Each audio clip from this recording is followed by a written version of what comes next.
ओम शांति। आज 24 मई 2022 की मीठी मुरली सार की मीठी सी मंथन। मीठे बाबा ने कहा, मीठे बच्चे सभी अपना अपना नाम फील कीजिए। बाबा ने आपको बुलाया है। तो बाबा कह रहे हैं, बाबा ही सदगुरु के रूप में तुम बच्चों से गारंटी करते हैं, बच्चे मैं तुम्हें अपने साथ वापस ले जाऊंगा। यह गारंटी कोई देहधारी मनुष्य तो कर न सके। तो भगवान ही सदगुरु हैं। गुरुओं के गुरु परम सदगुरु के रूप में हम बच्चों से गारंटी करते हैं कि बच्चे मैं अब तुम्हारे साथ हूँ, चिंता मत करो, मैं तुम्हें अपने साथ ही रखूंगा और वापस ले जाऊंगा। मतलब सारी जिम्मेवारी अब भगवान ने ले ली, तो फिर किस बात का चिंता। तो ये गारंटी कोई देहधारी, कोई सन्यासी, कोई मनुष्य कर सकते हैं क्या? हम्म वो सब तो हद के सहारे है ना। जब हमें बेहद का मिल गया, इन्फिनिटिव मिल गया, तो हमें किस बात का डर है? हाँ। और भगवान ये भी कहते हैं कि बच्चे घड़ी घड़ी मुझे भूल जाते हैं। चलिए इस पर एक छोटा सा उदाहरण सुनते हैं। एक बार की बात है, ब्रह्मा पिता जिनके तन में भगवान आते हैं ना, लेखरा दादा, तो उनके समय की बात है। एक बार उनको उनका एक बच्चा ने गाय भेंट की कि ब्रह्मा बाबा आप इस गाय का दूध पीजिएगा। तो वो मालिक गाय को लेकर आया। हाँ। तो गाय एकदम वहाँ पे रुकी नहीं रही थी, तो किसी तरह उसको बांध कर वो चला गया। वो बच्चा गाय को बांध दिया, और इधर गाय तो एकदम छटपट छटपट, एकदम उसको मन ही नहीं लगा, ना वो खाना खाए ना चारा खाए, कुछ नहीं, एकदम उदास रहती थी। एक दिन उसको मौका मिला, वो रस्सी तोड़कर वहाँ से निकल गई।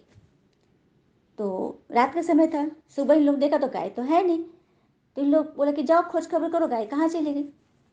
जब वहाँ गई, उस आदमी के घर गई कि देखिए गाय चली गई, तो देखा कि गाय तो वहाँ पहुँची हुई है।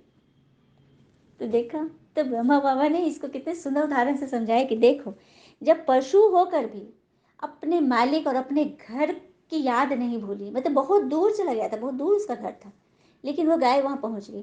तो तुम बच्चे क्यों अपने पिता और अपने वर्षे को भूल जाते हो, घर को भूल जाते हो?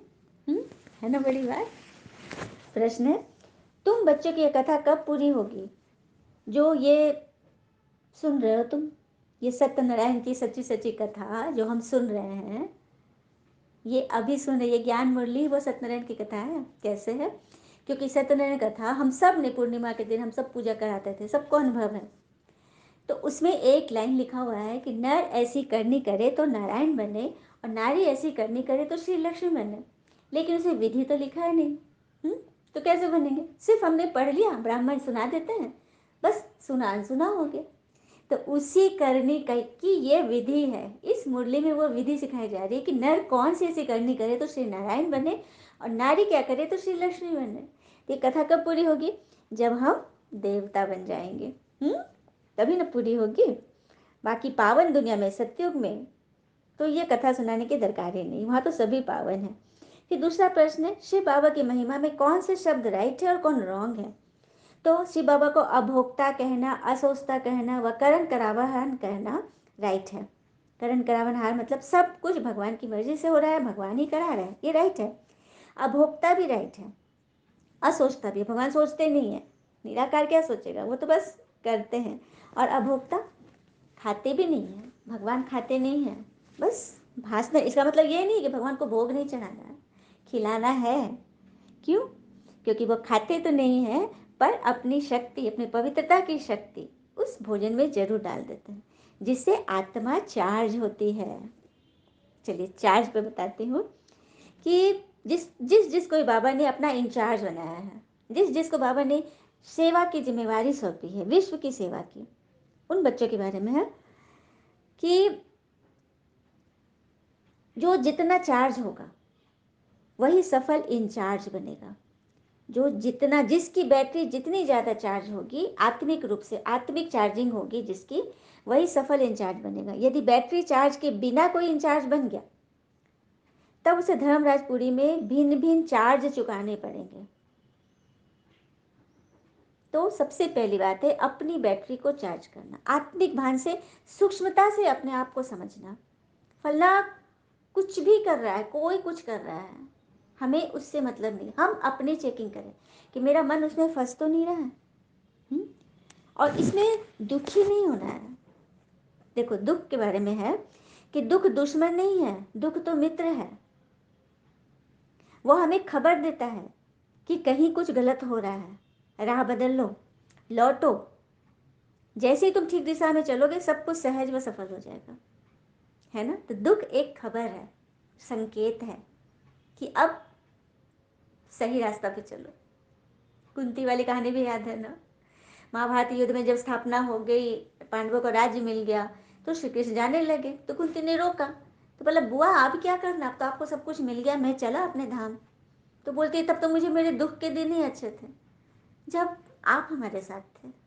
तो देखा, ये बात होती है। धारणा है शांति के सागर बाबा से शांति सुख का वर्षा लेना है तो शांत चित्त रहना है। भगवान है शांति के सागर। शांति के सागर, तुमसे में क्या मिलेगा, शांति सुख का वर्षा ही तो मिलेगा। और वर्षा देने के लिए भगवान हमें पढ़ा रहे हैं, माध्यम यही है।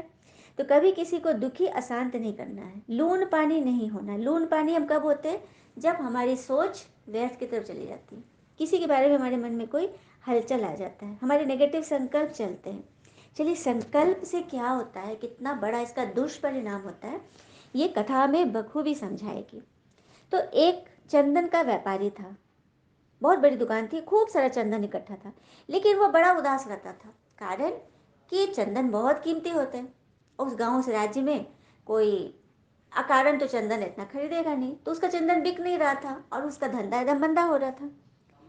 तो एक दिन वह राजा को, राजा जो था उस नगर का बड़ा प्रजापालक था, नगर में घूमा करता था, भ्रमण करता था और पता करता था कैसे क्या है।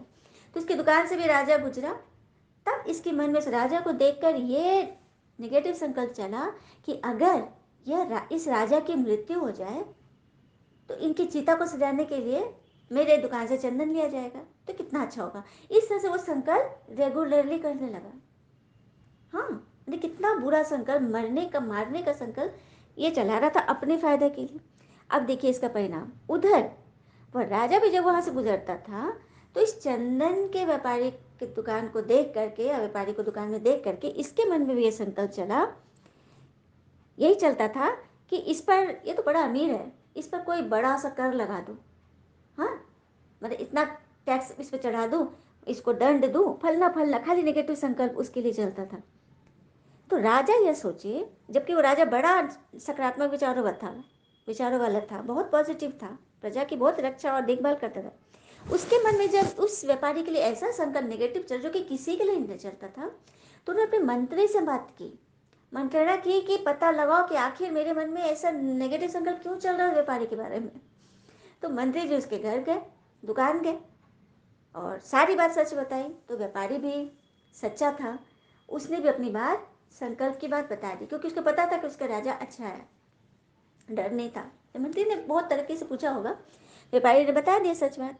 मंत्री ने आकर राजा को बताया, तो राजा ने बोला देखो, यही बात थी, मुझे लगी रहा था कि कहीं कुछ गड़बड़ है। अब वो राजा उस व्यापारी के पास गया, उसकी सारी लकड़ी खरीद लिया और उस लकड़ी से एक नगर में एक बहुत सुंदर देवी का मंदिर बना दिया। तो देखा, कितनी सुंदर कहानी हमें सोच के बारे में बता रही है कि हमें सोच कर भी सोचना है, अपने ऊपर, अपनी सोच पर अटेंशन देना है, क्योंकि सोच का असर कैसा होता है। इसलिए तो भगवान कहते हैं, हमने आज तक सुना था बुरा मत देखो, बुरा मत बोलो, बुरा मत सुनो, गांधी जी के 3 बंदर, ये चौथा बंदर भगवान ने आके बताया, बुरा मत सोचो, जो कि सबसे पहले है। हम बुरा नहीं सोचेंगे तो न बुरा सुनेंगे, न देखेंगे, न करेंगे, क्योंकि सोचना बीज है, बीज को पकड़ लो। तो बीज कौन बता सकता है, जो आत्मा का बीज है, सृष्टि, मनुष्य सृष्टि का जो बीज रूप है परमात्मा, वही तो बताएंगे ना बीज की देखभाल कैसे करेंगे, है ना, वरदान है। और दूसरी धारणा की पॉइंट है, पिता समान अंधों की लाठी बनना है, बाबा की मदद लेने के लिए निश्चय बुद्धिबंद सेवा करनी है। अंधों की लाठी अर्थात नैन तो है, तभी तो भक्ति का गीत भी है ना, नैनहीन को राह दिखाओ प्रभु। नैन होते हुए भक्तजन क्यों गा रहे हैं, तो ज्ञान के नैन नहीं है। तो सबको अंधों की लाठी मतलब ज्ञान के नैन दो। ये बात जो बाबा ने आज बताया कि हमें सोचना अच्छा है, भगवान हमसे गारंटी करते हैं, भगवान ही आकर हमें सिखा रहे हैं। ये सत्यनारायण की कथा के अनुरूप हम कैसे बनेंगे, ये सब कौन बताएगा आकर, भगवान ही बताएंगे। तो ये सब सबको बताना ही तो, उनको सहारा देना है ना, उनके लिए लाठी बनना है, भगवान की मदद के लिए निश्चय बुद्धिवन सेवा करनी। तो निश्चय बुद्धि तभी बनेगी जब हमारी बैटरी फुल चार्ज होगी, तभी हम इंचार्ज बनने लायक है। है ना, वरदान ले लेते हैं। एक के पाठ को स्मृति में रख, तपस्या में सफलता प्राप्त करने वाले निरंतर योगी भव। एक के पाठ को स्मृति में रख, तपस्या में सफलता प्राप्त करने वाले निरंतर योगी बनो। तो एक का पाठ क्या है और तपस्या क्या है? तो एक का पाठ है परमात्मा एक है, और ये पाठ मुरली उनके पाठ है, इसको मनन चिंतन करना, इसको याद रखना। और तपस्या अर्थात साधु संत तपस्या करते हैं ना, हम भी कर रहे हैं तपस्या, घर बार में रहते कर रहे हैं। किस तरह से? तो तपस्या अर्थात एक का बनना, एक का बनना, एक को मानना, परमात्मा को मानना। वो आगे हैं, वो जो बोले उसको सुनो। आज तक हमने अनेकों को सुना, बहुत की पूजा की, बहुत कुछ किया, लेकिन धक्के खाते आए, भटकते आए, कहीं कुछ भी नहीं मिला। तो अब एक की सुनो, उस पर चल के तो देखो, एक एक्सपेरिमेंट के रूप में तो करके देखो। तो एक का बनना है। और तपस्या अर्थात है मन बुद्धि को एकाग्र करना। मन और बुद्धि, मन जब अच्छा अच्छा सोचेगा तो बुद्धि भी सही निर्णय देगी। तो मन और बुद्धि जब एक ट्रैक पे आ गई, सकारात्मक ट्रैक पे, तो फिर सब कुछ हम आकर्षित करेंगे। धन आकर्षित होगी, सफलता आकर्षित होगी, रिजल्ट अच्छा होगा, सारा कुछ। आपको हर दिन लगेगा कि आप एक कदम आगे बढ़ गए हो। ये है मन बुद्धि को सही दिशा में एकाग्र करना।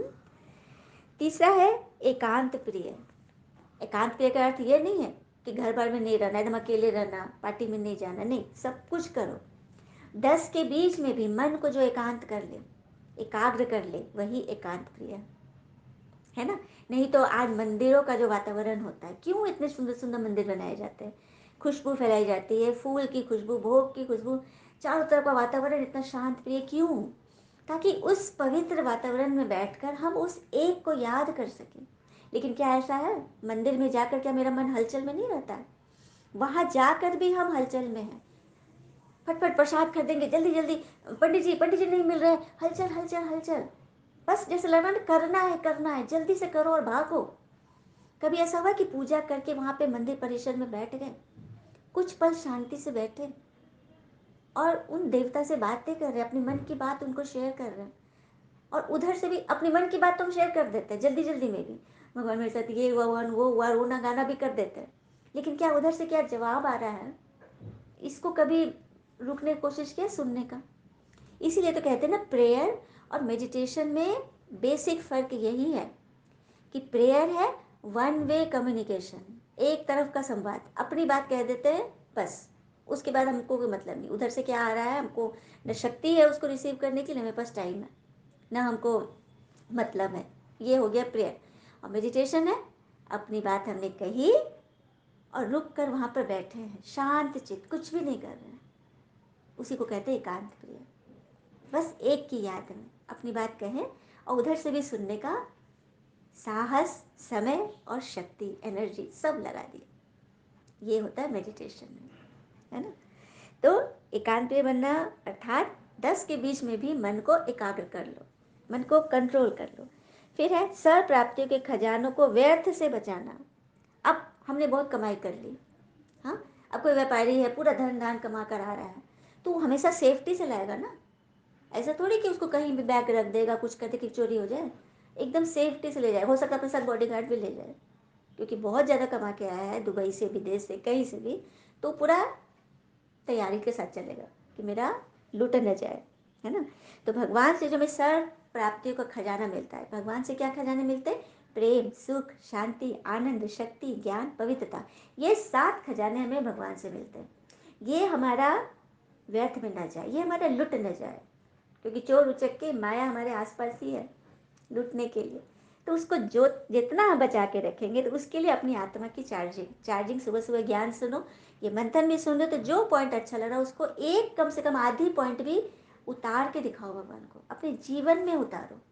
तब ना भगवान को निश्चय होगा कि हाँ, ये बच्चा मेरा परफेक्ट स्टूडेंट है ना।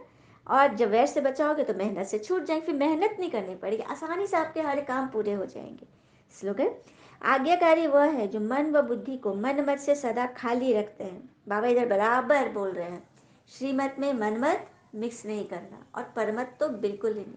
श्रीमत अर्थात पत्थर पे लकीर, जो बाबा ने कह दिया उस पे कोई मनमत परमत नहीं मिक्स करना है। वही बनते हैं सबसे आज्ञाकारी। जैसे भगवान ने कहा सोच पे अटेंशन दो, तो उस पर अपनी मनमत ऐसे नहीं चलाना कि ये कैसे होगा, बाबा तो ऐसे ही बोल देते हैं, उनको क्या हो तो निराकार है, हम लोग तो शरीर में नहीं। ये मनमत है। जब भगवान ने कहा है, क्यों कहा है? क्योंकि हमने बार बार किया है। कोई माँ बाप अपने बच्चे को जितनी कैपेसिटी हो उतना ही भार देगा उठाने के लिए।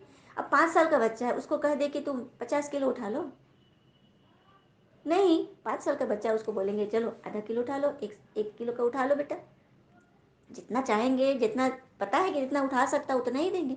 तो भगवान यदि कह रहे हैं हमें, तो हमने किया है, हमारे पास अपार शक्ति है, हमने बार बार, एक बार नहीं बार बार किया है, हमें प्रैक्टिस है, वही तो हमें याद दिला रहे हैं भगवान। हम सभी वो हनुमान हैं जो अपनी शक्ति भूल गए हैं। परमात्मा एक एक बच्चा को जामवंत बना के हमें याद दिला रहे हैं कि उठो, जागो, हे महावीर, अपनी शक्ति को याद करो, तुम्हारे अंदर ये सातों शक्तियाँ हैं, इसको अपने अंदर से निकालो। और ये मुरली को डस्टिंग का काम करती है, अंदर में सारी शक्तियाँ हैं, ये मुरली डस्टिंग कर रही, एक एक धूल निकलता जाएगा ना, सारी शक्तियाँ ऊपर आ जाएगी, है ना बड़ी बात। अच्छा, ओम शांति। शुक्र है मीठे बाबा, वो पापा के प्यारे प्यारे बच्चे। थैंक यू बाबा। All is well always. ओम शांति।